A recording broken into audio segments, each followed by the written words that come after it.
Hello students, today's new topic binomial theorem. सबसे first of all binomial expansion है। पहला expansion है x plus ए की होल पावर n। एक्सपेंशन आएगा nc0 x की power n a0 plus nc1 x power n minus 1a nc2 x की power n minus 2a square plus nc3 x power n minus 3a cube up to more terms ऐसे डेस होते रहेंगे NCn x की power 0 और a की power n। इसके बाद x माइनस a की whole power n nc0 x की power n a0 nc1 x power n minus 1 minus a की power n 1 nc2 x power n minus 2 minus a की power 2 nc3 x power n minus 3 minus a की power 3 और ऐसे ही मोर terms के साथ साथ ncn x power 0 minus a की power n। साथ में जब भी कभी हम लोग इसका एक्सपेंशन करते हैं तो इसमें कॉम्बिनेशन के फॉर्मूलों का यूज भी करना पड़ता है हम लोगों को। कॉम्बिनेशन के फॉर्मूलों में जैसे NCR का फॉर्मूला है factorial n upon factorial r n minus r। NC0 का फॉर्मूला है 1 होता है factorial n upon factorial n factorial 0 की वैल्यू 1 इसलिए 1 होता है। NC1 factorial n upon 1 n minus 1 factorial n और n माइनस 1 को जब सॉल्व करते हैं तो यहाँ पर n बचता है। NCn की वैल्यू भी 1 आती है। इसके बाद एक पर्टिकुलर फॉर्मूला होता है NCx इक्वल टू NCy। जब यहाँ पर पावर सेम हो और यहाँ नीचे सफिक्स में डिफरेंट टर्म्स हो तो इन दोनों का टोटल इनकी पावर के इक्वल होता है। ध्यान रखिएगा इस बात को। अब देखिए इस फॉर्मूले को अगर हमें अप्लाई करना है किसी क्वेश्चन में, जैसे यहाँ पर क्वेश्चन है expand x square plus 3 upon x of whole power है, तो होल पावर n का प्लेस ले रहा है 4। जहां जहां n होगा वहां 4 रखेंगे हम लोग। उसके बाद x का मतलब है कैपिटल x और ये x स्क्वायर का वर्क करेगा। a का मतलब है 3 अपॉन x। तो ये कोई जरूरी नहीं कि हमेशा a मिले, वहां पर वेरिएबल भी मिल सकता है। तो अब आप क्या कर रहे हो, x की जगह x स्क्वायर रखोगे और a की जगह 3 अपॉन x रखेंगे। तो ये 4c0 n हट गया, x की रिप्लेस में x स्क्वायर पावर n यानी 4 से शुरू करेंगे, एक पावर 0 से शुरू होगी। फिर इसके बाद 4c1 फिर इसकी पावर एक डिक्रीज होगी यानी माइनस होगी और इसकी एक पावर इंक्रीज होगी प्लस होगी यानी 1 हो जाएगी।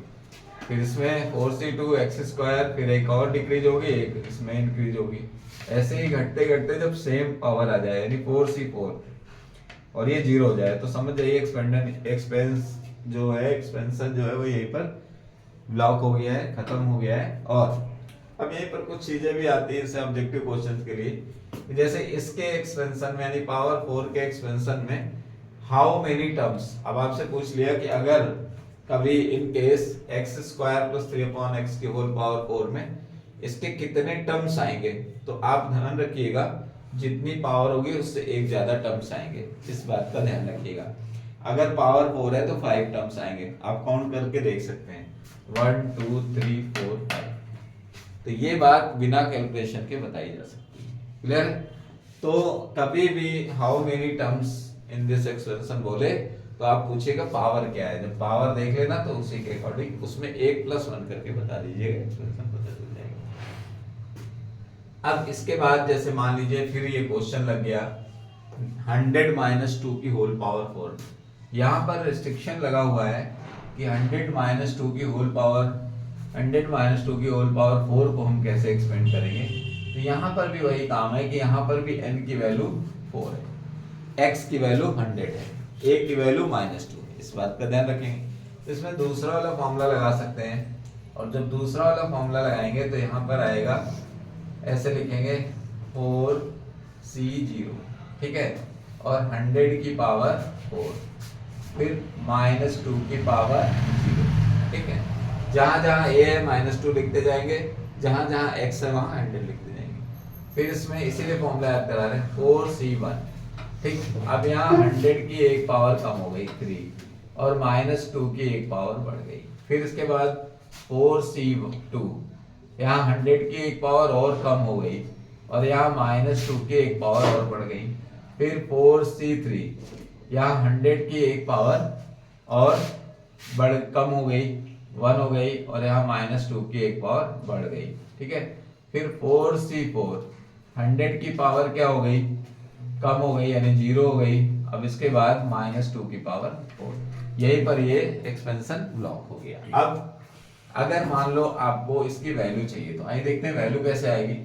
हम सब लोग जानते हैं कि इसको अगर हमें सॉल्व करना है तो 4C0 यानी कि NC0, ये देखिए NC0 1 होता है, यहाँ 1 रख दीजिए, ठीक है। अब 100 की पावर 4 आप लोग कर सकते हैं, 100 का 4 बार मल्टीप्लाई कर सकते हैं, ठीक है।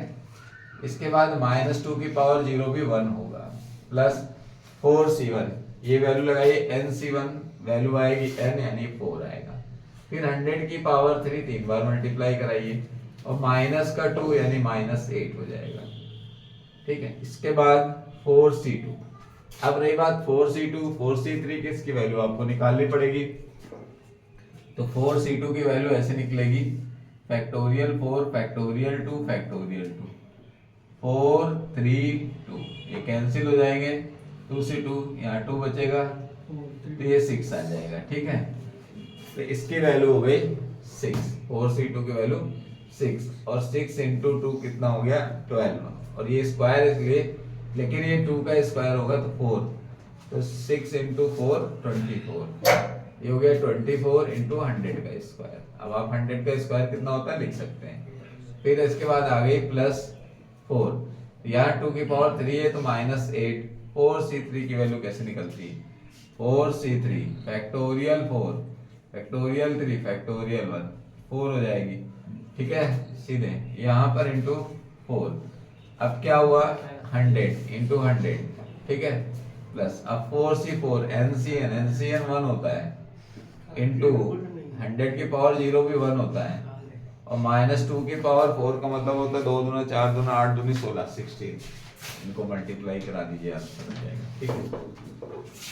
तो इस तरह हम लोग वैल्यू निकालेंगे। इसकी वैल्यू निकालने में बहुत सारे फॉर्मूले लगते हैं, तो आप लोग ध्यान से करिएगा, करिए। सर जी ज्यादा टाइम तो इसी के क्वेश्चन। हाँ